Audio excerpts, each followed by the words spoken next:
And what I loved about that, and I value and I appreciate to this day, one, it was a clear indicator that you were not only serious, but that you change. Yeah. Right? Because sometimes you take people back and hoping that the change happens eventually after the coming back together, instead of you witnessing the perpetual change and then coming back alongside because they've given you evidence and not just their word.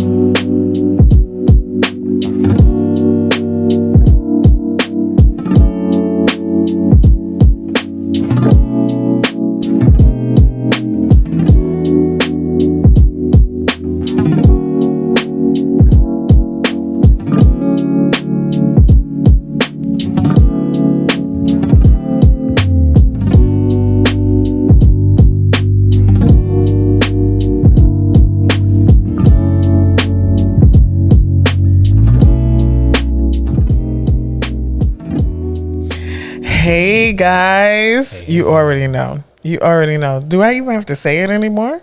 That I'm so excited that you're here? That I'm so excited that you're in the room? Come on in the room.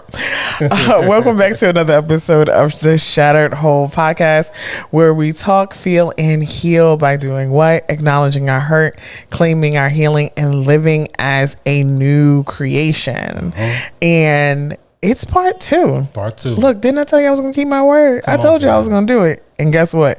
We did it. And guess what? You kept your word too. I'm glad that you were back for part two. Super. And if you are on part two, but you didn't watch part one, what's up with that? Go watch part one. Go make sure you got to figure out the first part before you get to the second. For sure. But this is part two of recovery after the crisis. Yes. And we talked about the crisis in part one, but we are coming back now to talk about the recovery. Would you welcome back this man of God?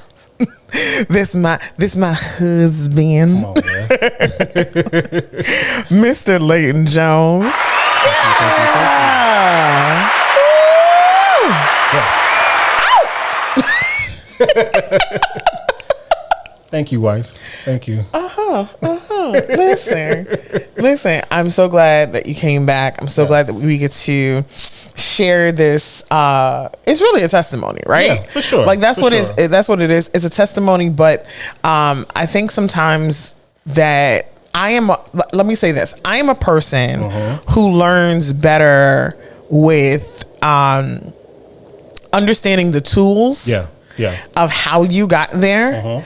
The principles that strengthen you, that you are aware of, your weak points and different things like that, so that when I am learning or going through, I'm able to be hyper aware of the possible pitfalls, those places of connection where I feel that I see resonating with me because someone shared their testimony and then gave principles and tools.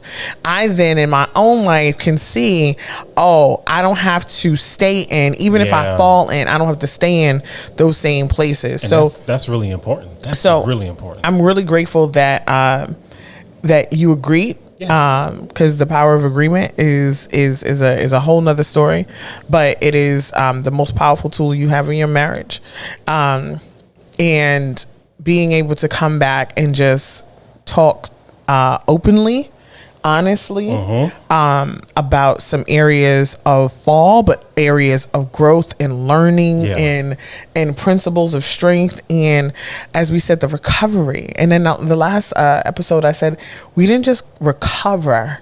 And I think that's the blessing. That we just didn't recover to get back to where we were. We left where we were and not going back there like we thrived. So I think where we kind of left off at was we had made up. Right. So we had, just a quick recap. We had went through a area of separation in our marriage. So that my husband moved out, and it was now this place where we were healing, having conversations, talking again, and now he was coming back home. Yeah. So now we have to find the threads and connect, like pull them together. You know what I'm like get that going, and then it's not even try. We agreed to do it. Yeah. We agreed to do it, and we had been doing it. You know, we had been talking, over the phone, having lengthy conversations. Having conversations with each other. I was talking to my son, and so forth. So, So when I came home, we had some adjusting to do. Yeah, Can I? sure. And what I wanted to share, because we'll jump around, a little bit. But what I wanted to share, wasn't anticipating, was one. This was the first time in our marriage that we've ever spent time apart, and we were separated for 5 months, right? For sure, yeah. And so really not talking to each other, not seeing each other. Yeah. Like we started talking again maybe 3-4 weeks before we go home. Before I came home. Before he came home. Yeah. So we started talking February 14th, Valentine's Day. We started speaking again, and before my birthday, which is March 31st, he was back home. Yeah, for sure. Yeah. Right. Yeah.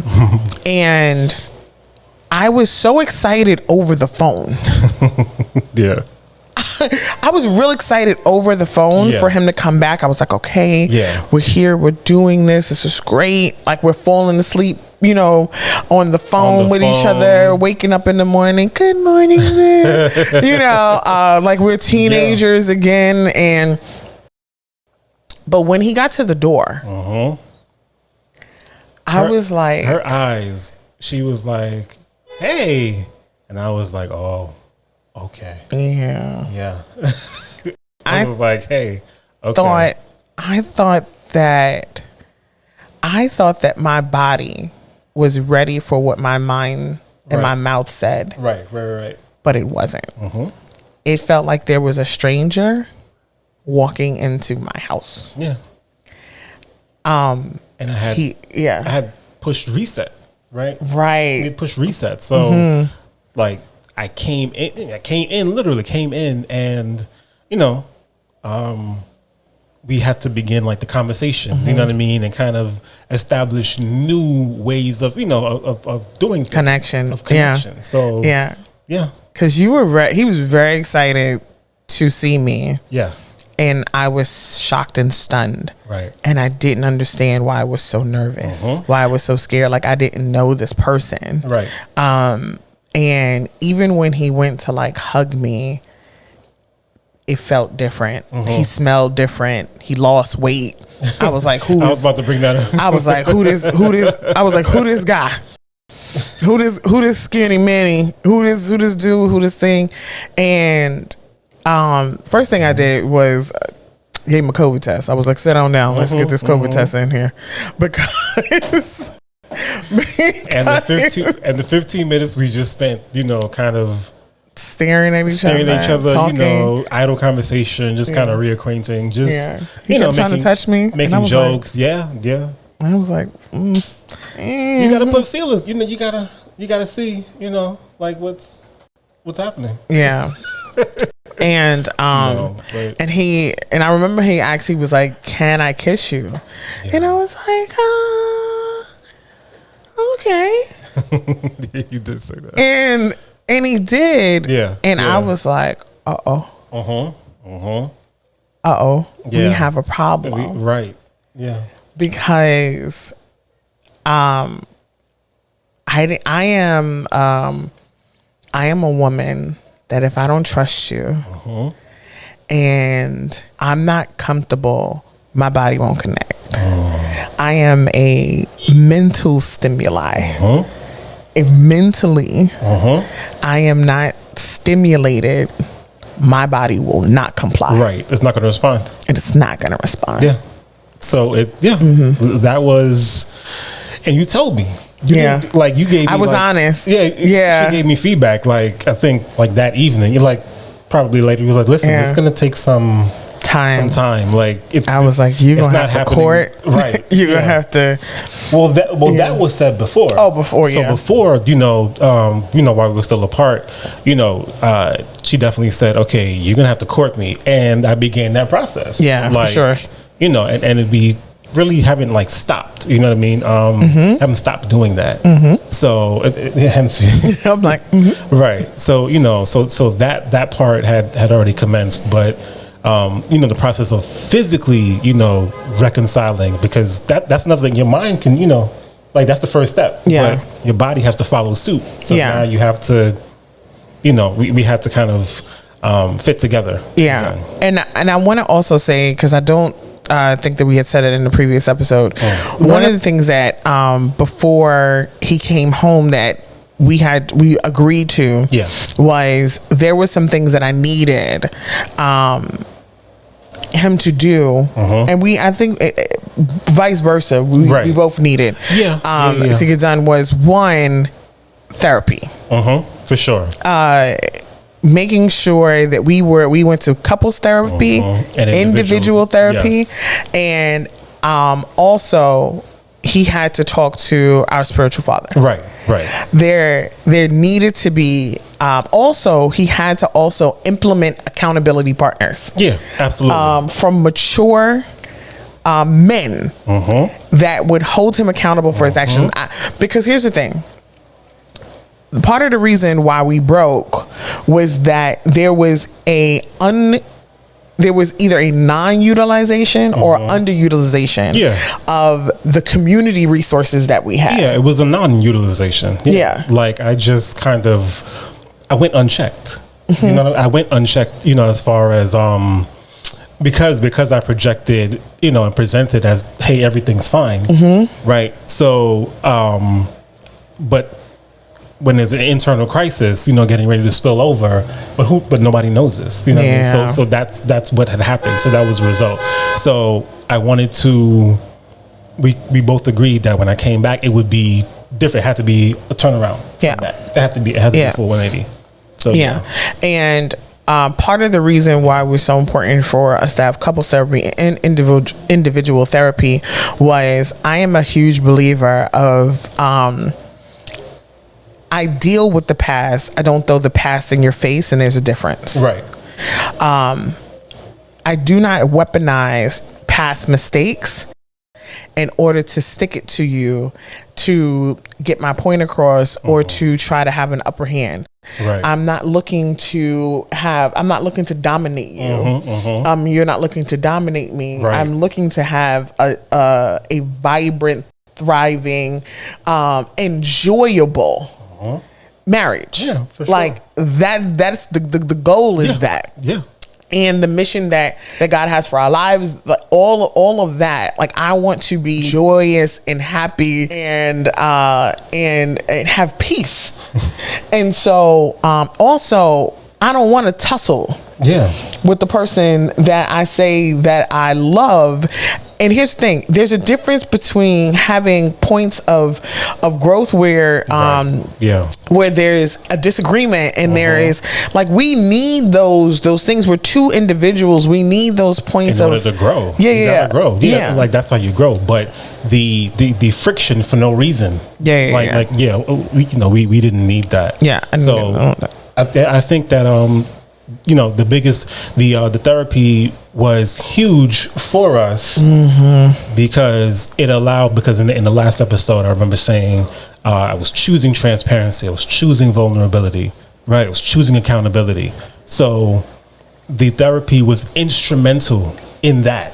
What I mean? The conversation I had with our pastor was instrumental in that, because he would ask me, okay, well, who are you going to turn to? Who is going to be able to come to you and say, all right, this is what, who's the person, so we ended up having that conversation, and it ended up being a series of breakthrough conversations, one after the other.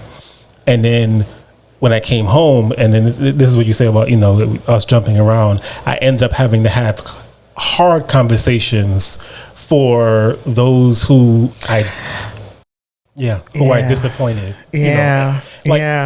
unintentionally Yeah. when I left. So Yeah. had to talk to, like family members, had to keep, having conversations, with my son and just really just talking and just being super vulnerable to the point where my therapist was like, "Are you trying to take my job?" Jokingly, but he really was like, I guess he'd never seen that before. He was like, "Are you ready?" And I said, "Yeah, I'm ready." Like, Yeah. I've spent enough time in solitary just thinking, yeah, like I know we got to turn this thing around. And what I loved about that, and I value and I appreciate to this day, one, it was a clear indicator that you were not only serious, but that you change. Yeah. Right? Because sometimes you take people back and hoping that the change happens eventually after the coming back together, instead of you witnessing the perpetual change and then coming back alongside because they've given you evidence and not just their word. And what I valued, not to cut you off, but what I valued about it was, and I don't even think I recognized the domino effect of it, because Leighton was someone who my family valued. Yeah, for sure. My sisters, my cousins, they saw him and valued and loved him. And so for him to move in a way that was outside of his character, right? Outside of his character, and there was a breaking of the heart of the role model that they saw. Because here's the thing, we never really see or prepared to deal with the fall of a role model. Right. Yeah. Right. That's another episode. I'm gonna do that. That's a whole. I'm gonna do that one. I'm like, that's a whole episode. Yeah. Like, how do you heal in the repair of that? That's huge. And I saw my producer take notes. I appreciate you, sir. Yeah. Thank you. Because I'll forget. Yeah. But what happened was, and not because I asked him to. Right. This was a decision that he made, that he was going to repair the relationship. So he called my sisters. Yeah. And was like, "Hey, I need to have a conversation with you, with my nephews, with my niece, with my, you know what I mean?" Yeah, and when he was like, "I need to apologize to you. I need to tell you where my mind was and let you know that even though I was there, it was not an excuse, and I'm sorry for hurting you. I love you." And I'm listening to them, and I'm like, "Oh, this dude different." It was. I rehearsed, right, the different ways that I could be vulnerable, because prior, what I would do, and I didn't realize it, I would rehearse ways in which I could be closed. You better go ahead, sir. I would rehearse ways in which I could not say anything, or what could I say in place of this so that I don't have to go down this road, or what could I say? Anyone who needs to ask me, "Hey, what happened?" Right? Hey, I noticed that you weren't, whether they were kind of unfamiliar or familiar. What happened? Oh, okay, cool.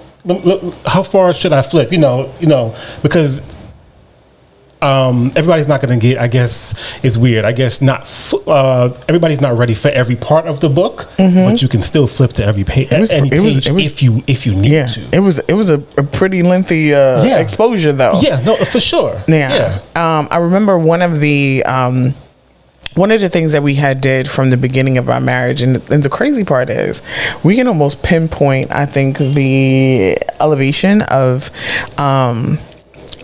disconnect was, well, I wouldn't even say disconnect. I was like, because the problem that ensued was how well the disconnect was hidden. Yeah. Like, I didn't know that there was a disconnect. Yeah. But one of the things that we had did from before we got married was we did premarital counseling, Right. and then we would do couples discipleship group with our church every single month. Right. Like, it was a non-negotiable time for us to go and be a part of this community experience. And I think at one point we had made a decision to just not go. That might not have been the greatest decision.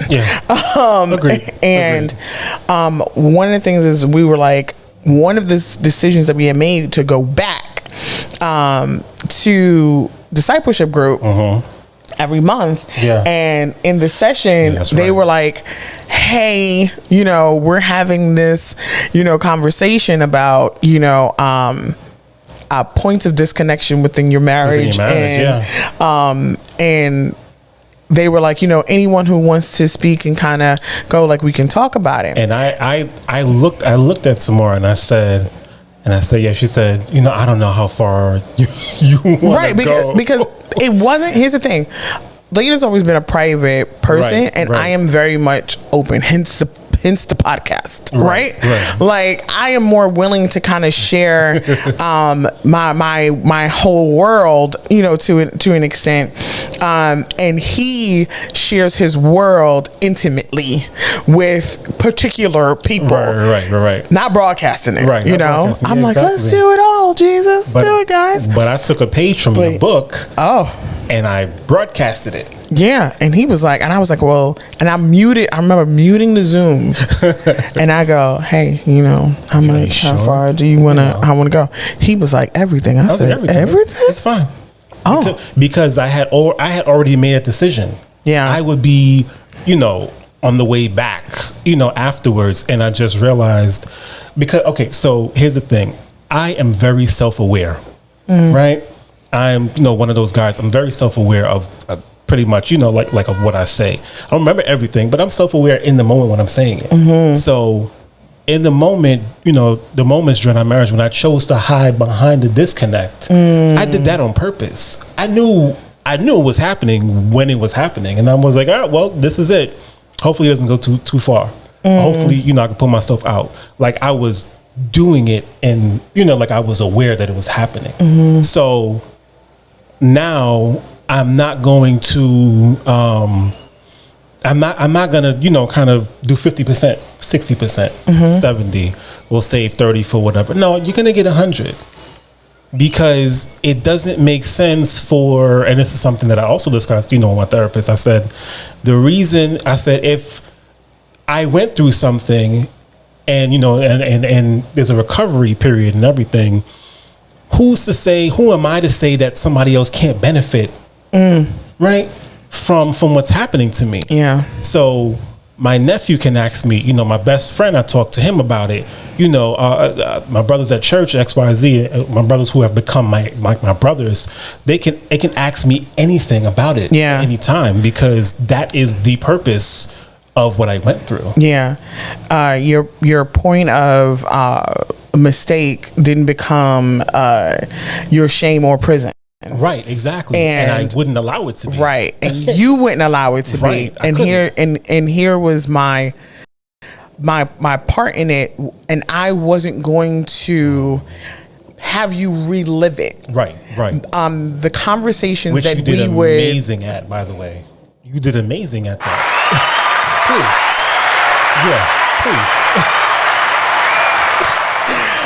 You did not cause me to be like, hey, remember that time when XY? You didn't do any of that stuff. And that's another reason why I'm just going to take a little chunk, if you don't mind.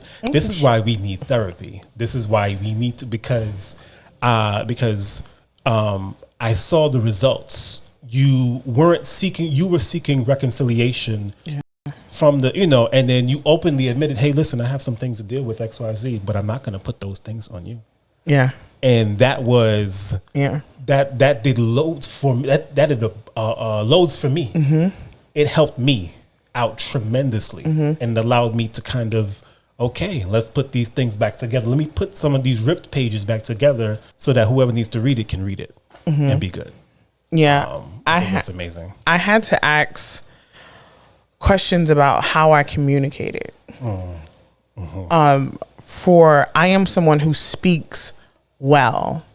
But was I listening as much as I needed to? And then how was I then letting out the pain? Right?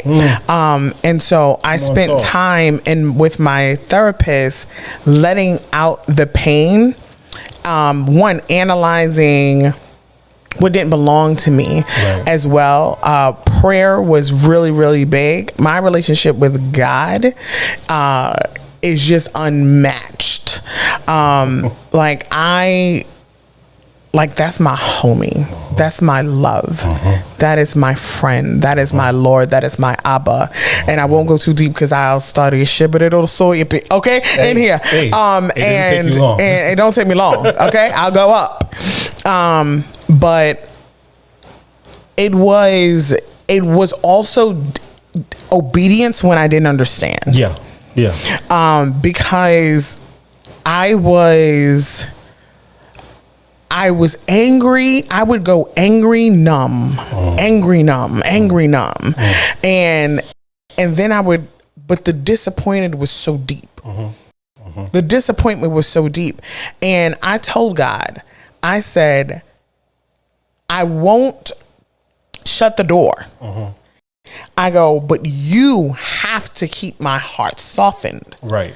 Because I am the type of person that once a door is closed, once something, I move on. Right. I don't care who or what the situation is. I am not good at going backwards. So that's why I even knew if we were going to thrive, we had to thrive hard forward while taking the lessons of the past, because I believe in dealing with acknowledging the hurt.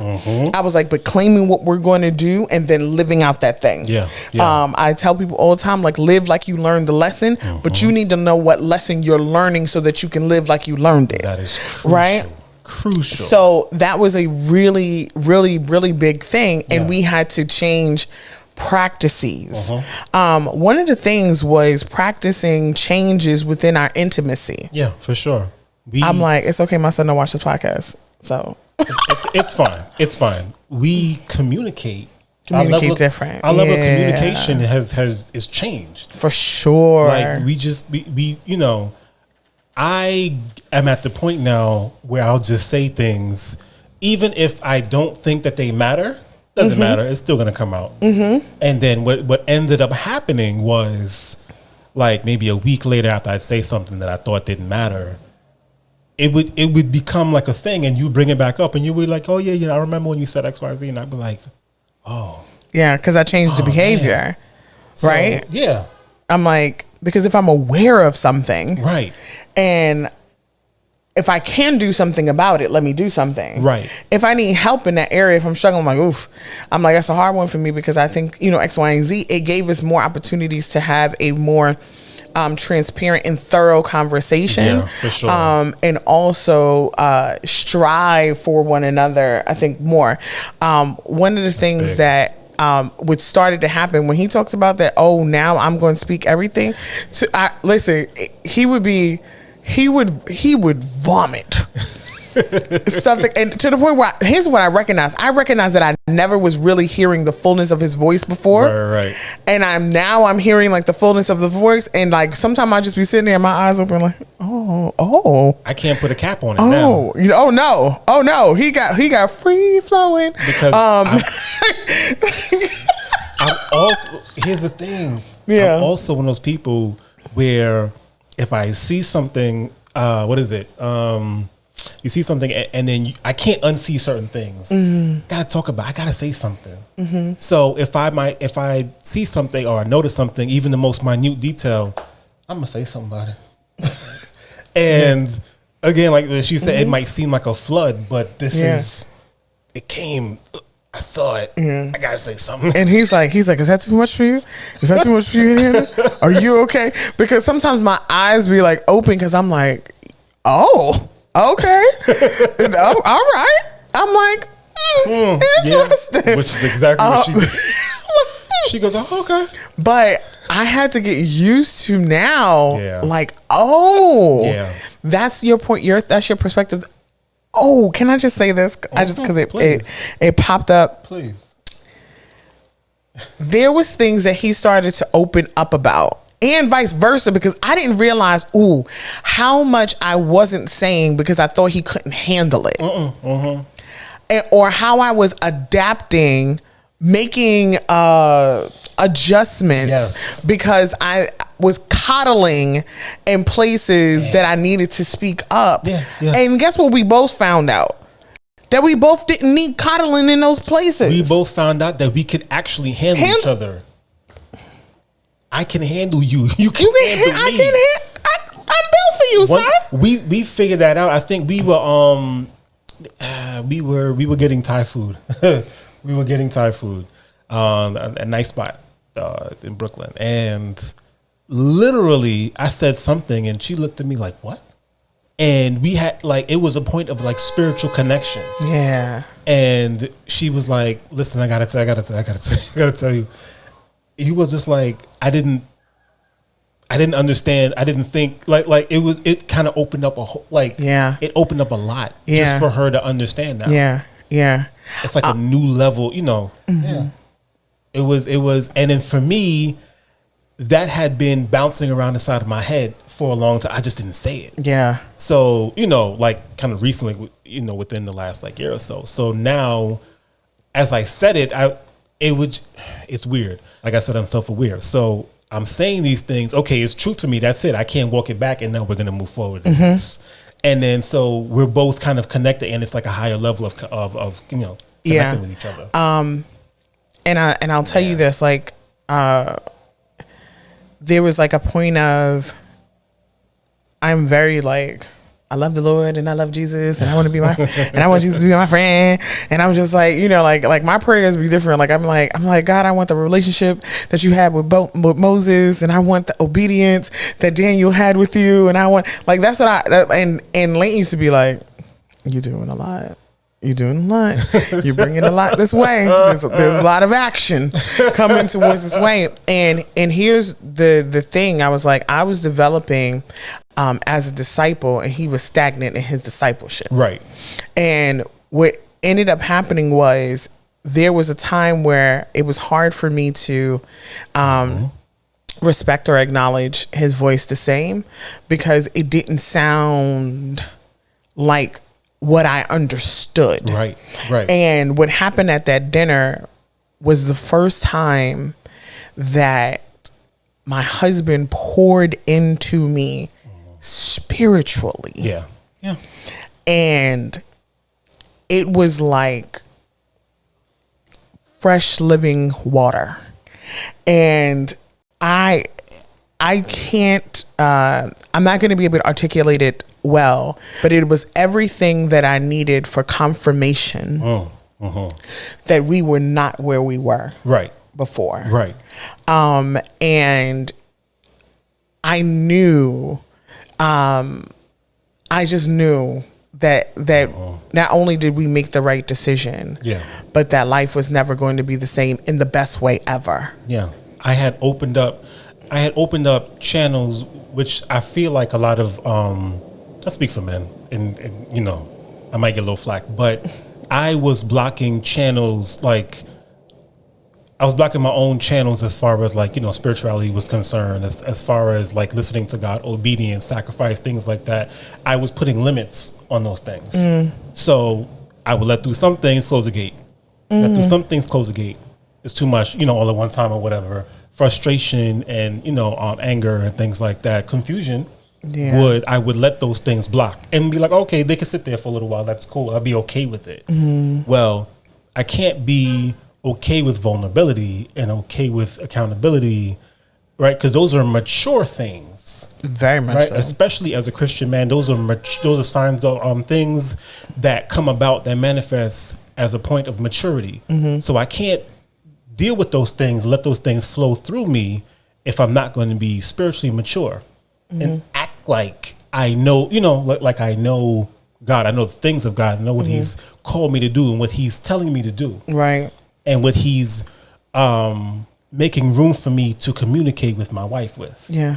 So it didn't make any sense. Like after a while, like I don't know, I would just be sitting there and I'd be like, I'm just gonna say it. Yeah. You know what I mean? Yeah. There was a lot. I know the saying goes a lot where when you get married, it's where you go to die. We had to die to live. Yeah, we had to. We had to die to live, and I think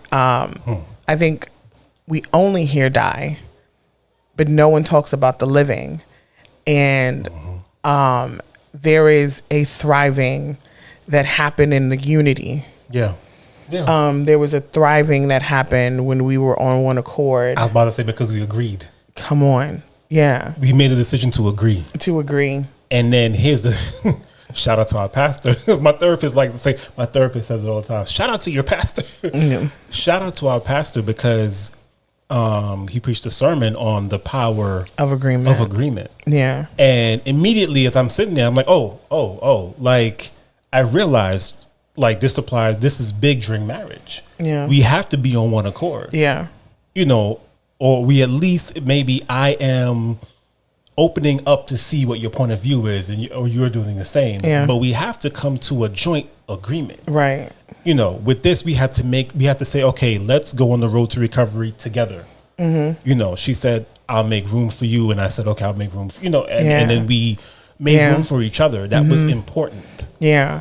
And now you have places where there's safety in mistakes. Yes. There's safety in misunderstanding. I did not feel like that before. Yeah. I remember kind of, what if I don't get this right? What if I don't say this right? Mm-hmm. She's going to flip. Mind you had never flipped before, but I was convinced. I'm glad that you said that. You would flip if I said this thing in this way. She's going to be like, yo, bro, get out the house. Yeah. Most of us are not in. Yeah. I love that you said that. Thank God that you did. Come on, Holy Spirit out here. Most of us are in fights mentally, yes. And even externally with our spouses that, but the spouses of our imagination and not the spouses of our reality. A lot of times we are having, huge. We are making huge decisions that our real life spouses are paying the consequences of because we are not having the discussions and the arguments or the thoughts of that we have spoken and talked to with our spouses, but what we think that they will do or what they will say. But here's the thing, what it really is, it's a reflection on how you would really operate. Yeah, exactly. And how you would really do things. Once I discovered, it was like a light went on when I discovered that. I said, oh, that's how I would react. Right. And I was like, I just projected what I mentally projected my response onto you. Right. And then fed you know what I'm saying? Like, like it's all internal work. This is all internal. Or you assume that the behavior that you did requires a punishment. So, and we talked about this with Siobhan, sure where I don't want to take accountability because then I have to take the blame for it. And what I associate it with is punishment. So what happens is we have this conversation in our head, and this imagination created narrative in our head, assign the punishment to it, and then project the repercussions of the assigned punishment that your partner never gave you. It's a vicious cycle. I was like, to it, and then you're like, I don't know why we're disconnected, but you treated me like this. You have such a harsh relationship with the projected reflection of your imagination and not the partner who's standing in front of you. Yeah. But here's the thing. You fully give the pain, hurt, torment, and unfair treatment to your physical real life partner instead of saying, I'm scared. Yeah. Just say it. I'm scared. I don't know what to do. Yes. I don't know how I'm doing it. I'm actually ashamed to tell you that I'm at this big age and I don't know how to do X, Y, and Z. Exactly. I'm scared that I don't know how to change this behavior. I feel like this behavior has become a part of my identity. And now I'm scared to know who the other person would be, because do I have to start from the beginning? Like, what am I doing? How am I going to do it? Like, it feels overwhelming, and and matter of fact, I'd rather set the room on fire than deal with the fire that's in my head. Hi, it's me. That's what I did.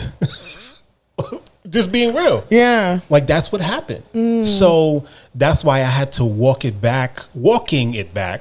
It hasn't finished, right? Walking it back the way that I've been doing it, because it didn't make sense. I was like, this has to be a 180. I realized a 360 is a full turning around. No, it's a 180. Right? Like, that way now I'm looking forward. Yeah. It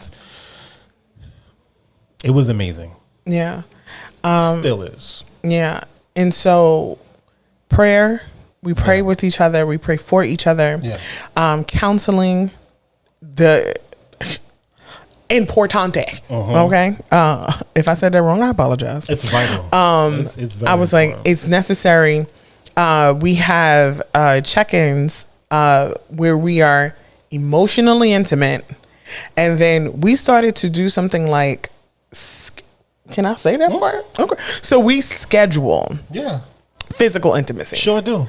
Right? Which we used to bash back in the day. Yeah, we used We to. were like, we need to be spontaneous and we need to be, you know what I mean? And like that happens too. Yeah. But we schedule every single week our do. physical intimacy to make sure that we have non-negotiable time together, which is quite fun. Right, but also, sorry, Mom, my mom-in-law watches It's this. all right. But Fine. I was like, I love you, Mom.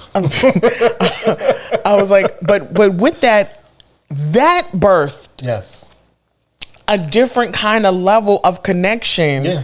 And it removes the excuses. Yeah. It removes the but I can't, but I'm tired, but the work week is crazy with this and then this. It removes all that stuff. All that. We got the kids, we got all, like I know with certainty that once a week we're gonna, even if we don't do anything, we just lie down, we just lie there and talk.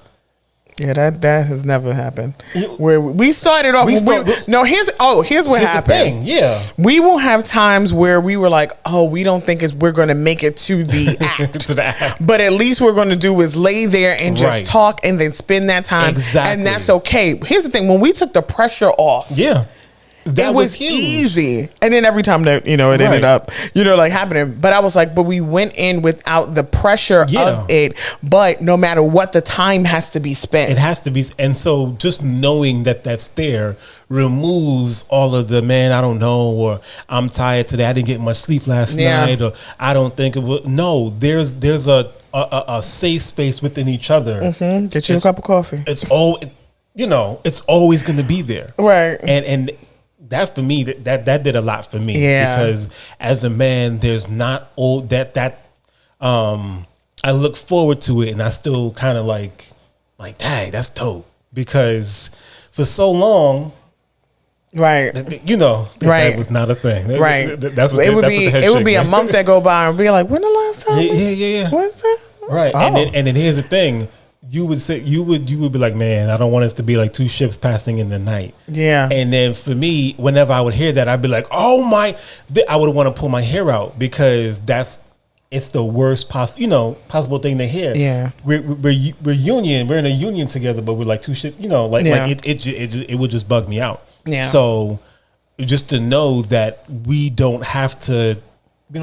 not doing, like, we're actively engaged. Repair.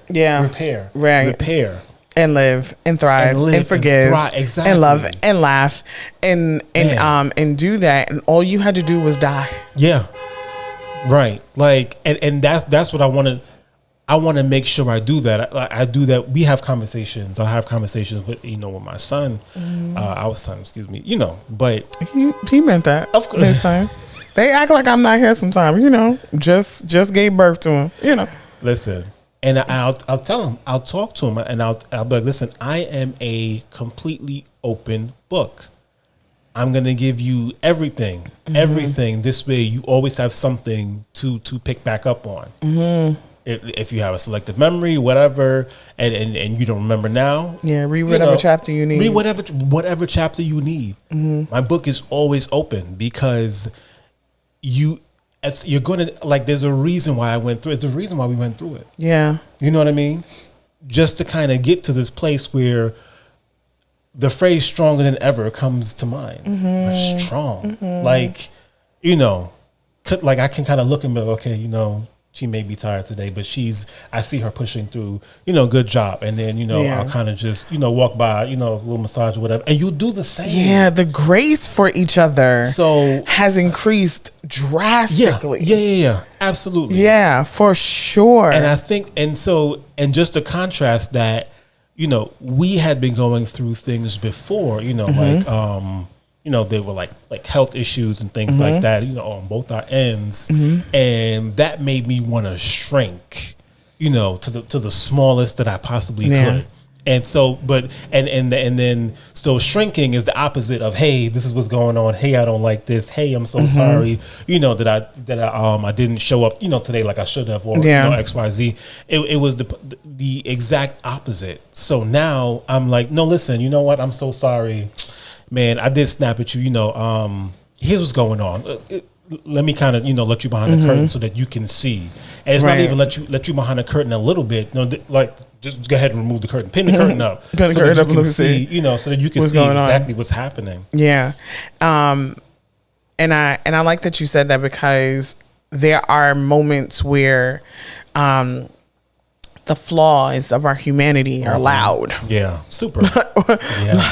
They're just loud. And here's the thing: I value the fact that I could be human, not abusive, but humanly flawed. This is good. And sometimes my moment of frustration is not organized and pretty and well thought out. It is that I snapped. It was that I, even before this, my husband had asked a question. And what I always tell people is, don't make assumptions, just ask me the question. I always rather you ask me the question and make an assumption to go ahead and do something. Right. And so he wasn't sure about something. He was asking me a question and I was frustrated. I was like, what, you asking me that? Like, what? Like, like, why? Like, what do you? And then I caught myself and I was like, Lean, I'm so sorry. I said, because you're asking me a question because obviously you didn't understand X, Y, and Z. So you went to ask me to make sure that you didn't go do something that wasn't what needed to be done. Right. You asked me to find out, and then I met you with an attitude, and I don't even know why. And I was like, so I have to apologize for that, because I'm like, but I had to learn how to do that. Yeah. I had to learn how to get there and even recognize it that soon in the moment, because it could be weeks. It could be, whatever. So because we're practicing the behavior of showing each other like grace, we're also practicing self-accountability. Like, what did you do, sis? Right. Like, why did you do that? And now I have to ask myself the question, like, why did I get so frustrated, like, in that moment? And not that you're like overly super analyzing yourself all day or whatever. That joint drive you crazy. Right. No, of course. But if you spot something, don't just brush it away. Don't just let it go. Go. Deal with it. For check sure. it so that you can be better later, you know what I mean? And if you're wrong, apologize. And then here's the thing. I love about repentance versus apology. Repentance is a turn away from, right? I'm like, in your apology to your spouse, there should be repentance in it. Yeah. There should be hey, I'm looking to not do this behavior again, so I don't have to keep apologizing to you for the same thing. Otherwise, you're just sorry because I'm uncomfortable with what you're not about to change. Yeah. Like, I don't want that. That's huge. Repentance is turning away, but practicing a new habit in to replace what you're turning away from. What you're turning away from. Mm-hmm. So for me, for that example that you're talking about earlier, I had to receive. I was glad that I was able to receive the apology, because there would be times where I'd be like, it doesn't matter, or I would put it aside. right? Because I had somehow learned or self-taught was this, hey, it's okay. Or it doesn't matter if it doesn't matter. Just learn how to function. Just learn how to kind of go it alone. Like it's going to be fine. Just learn how to walk no matter what. Right. The muscle memory that comes with that is fine, but the mindset is not. So it's like, no. Receive what she's saying. She's apologizing. Receive that. And then you know how to walk. Right. So go ahead and walk. But it's much better because there's a reconciliation there. Yeah. So I'm not holding what you just said, against you, maybe subconsciously, because I actually didn't peep it at the time. Yeah. But now that you're apologizing for it, now I'm like, oh, okay. Got it. And then now I'm giving you grace. Right.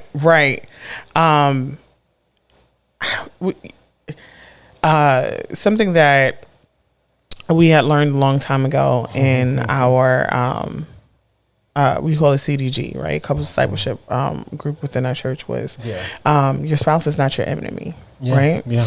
And when you have that as a filter, it makes it harder to attack. It really does. Your partner, and you're more likely to express your concern and what is the struggle other than coming at the person as if they intended to purposefully hurt, annoy, or whatever the narrative in your head is. It's like you go from I don't want no problems to, all right, how can I be the solution? I don't even know that, because I think that could be a dangerous place, because I'm not looking to be the solution, but I'm not helping the problem. There we go. Right? Like because I don't want to help the issue. Yeah. Because for men, we would be like, hey, listen, I don't want no problems, yo. I don't want no problems, but it stops there. We're not trying to go farther than that. We just want it to be peaceful. Yeah. Right? But there's more behind that, because again, I could present peaceful if that's what you want. You see what I'm saying? But is it the truth? Yeah. Not with the burning fire inside. That's not peaceful. That's just you just saran. You're just a really good actor. Yeah. You just saran wrapped it, But it's still gonna boil over. Yeah. So how can we be? So let me fix that. How can we be a part of the solution? How can I be a part of repairing so that we can be one together? Right. Yeah, and here's the thing, asking questions. And I know I just snapped at you for asking questions, but I'm like, asking questions. I was like, but if you don't ask the question, I was like, and here's the thing, sometimes we don't even, like I said, I was like, I don't even know. I'm like, could it be that I'm just dehydrated, which I think I am a little bit. You know what I mean? I was like, can it be? Because you already know, like, if I don't have enough water in my system, you'll get frustrated, and then you'll be snappy. Yeah, your girl's snappy when she's dehydrated. When I'm dehydrated, I get a headache, and everything is, and I get quiet. Yeah, for sure. I get quiet. So, but I know that. Slide a drink in the plate. Right. A drink in the plate. So now I know, listen, I can't go, I'm running on super E right now. Like my son will tell me, hey, not just, warm up the sandwich, like do this. Don't just, shout out to him, and he'll just kind of let me know. So now I know, okay, don't go down that road. Right. Right. Don't go down that road. Yeah. I'm grateful that we were able to, and I pray that this helps somebody. For sure. I know that it will. I know that it will. It is not an easy thing to do. Yeah. But as someone who teaches emotional intelligence, it is a skill that you build, but you have to desire to build the skill. Yeah. And when I talk about Diana, and I was like, I have this in my head, and I don't want to leave it there. A part of the reasoning that I think that we were able to even get back together, I was even able to entertain the conversation or the question was, I do not let culture, these videos that you watch on on social media and on TV dictate how I should show up in the relationship that I'm in. Oh yeah, no, of course not.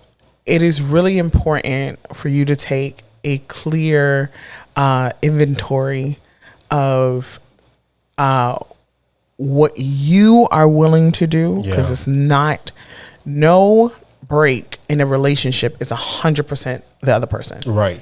Exactly. It is not 100% the other person. It takes two to sever something. Now I do understand that if there's a situation where there's one person who's dominant and maybe if you're naming all of the offenses, right, and things like that, and I was like, but it takes two to break it. I was like, one of the things that I did not do was, one, I'm not the type that you can't talk about my husband.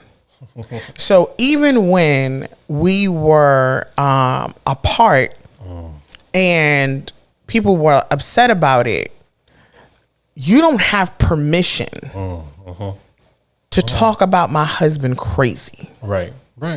You don't have permission, and I'm not going to sit there and let you talk about my husband crazy. Like, watch your mouth at all times. At all times. I'm very much from Brooklyn. Watch your mouth at all times. And I mean that with all of the gully in my past. My producer's like, Jesus. But I was like, but here's what it did was, right? If I'm already hurt, I don't need the what do you call it? You don't need the misery party. I don't need the corner. Come on, telling me all those all those things or whatever. I'm like, I actually would say to people, I was like, hey, listen, I was like, if you don't pray for real, if you don't know how to if you don't know God for real, I was like, no, I'm good. I was like, just hope for the best.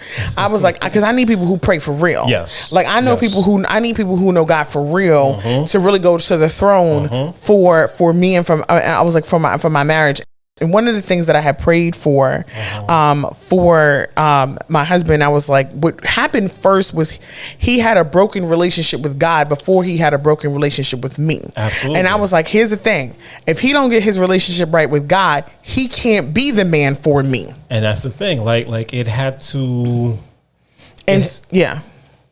But that was the cornerstone though. Yeah. Like that was the first thing. Like, when I had the conversation, with my son, and God met me like right after, we hung up after that conversation, he had to say to me, listen, I'm not who you've made me out to be. Yeah.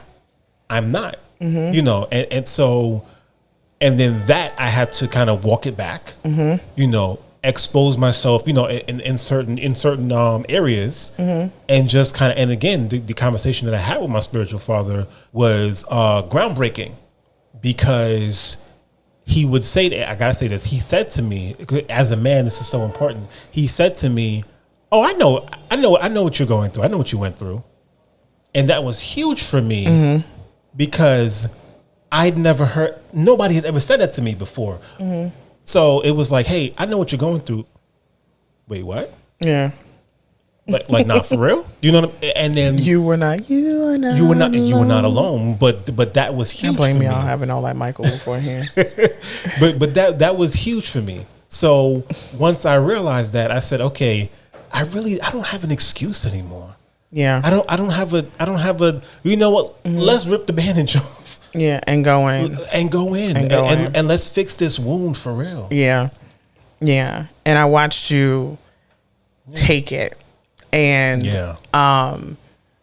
and hold yourself accountable for it, not make excuses for it, tell the truth 10 toes down in it, and then rise through it. You healed through it.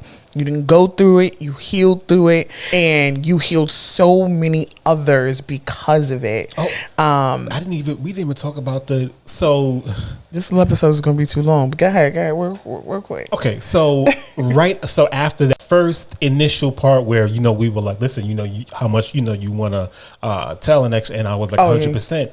The day after that, 2 men came up to me. Sure did. It was 2 men came up to me and they were like, "Thank you for your testimony. Thank you for speaking." Yeah, I sure didn't did. know that as a husband, I was allowed to say those things. That was huge. Yeah. At that point, when I heard that, God was like, "Do you still?"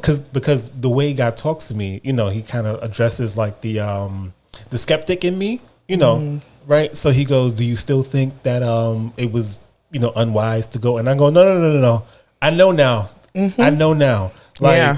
I know. Go full throttle, 100%. Yeah. Because you never know who is going to be helped. Yeah. By who needs to hear this. Who needs to know that they're not alone. And there's so much shame in marriage, as if like once you get married you should just figure it out. You should just know what it is. All that stuff goes away. It doesn't go away.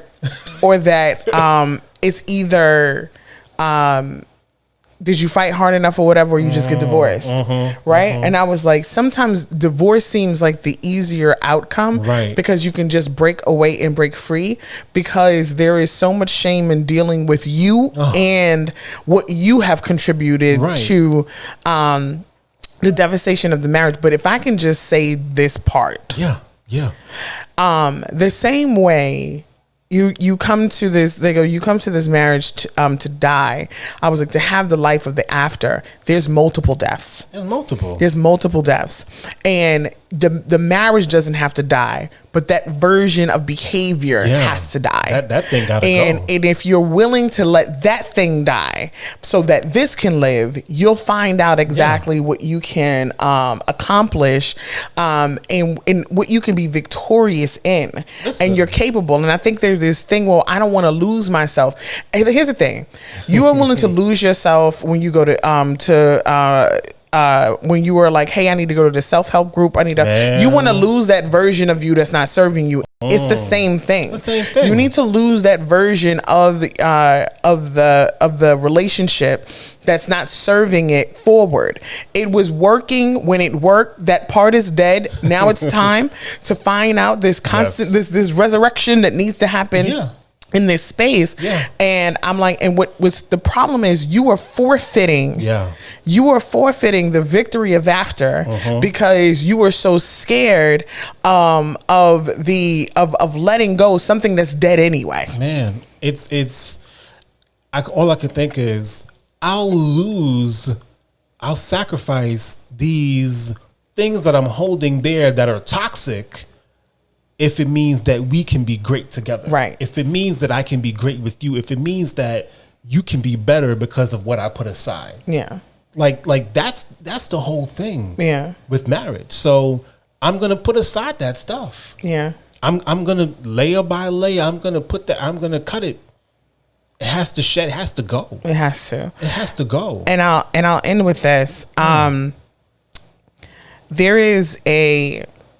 There is a storybook version that's really out here right now, but it's a fairy tale and it bears no fruit. Wow. It tells you that all you got to do is just like, if you just like invest in yourself and you just do all of these things yourself. And if you look good and you smell good and you do all of these things, you know what I mean? Like it's going to make you feel better. Just find who you are, you know, who you were before them, or find who you are now. And you can just become, you know, all of this, this person. Like, I'm like, you gotta have discernment to hear division when you hear it. Come on. Because I am not lost in my marriage. I get to be the fullness of who I am in it. Exactly. And anybody who tells you that you can't be the fullness of who you are because you are married, because you're a wife, or because you're a mother is lying. They're misleading you. I was like they're misleading you.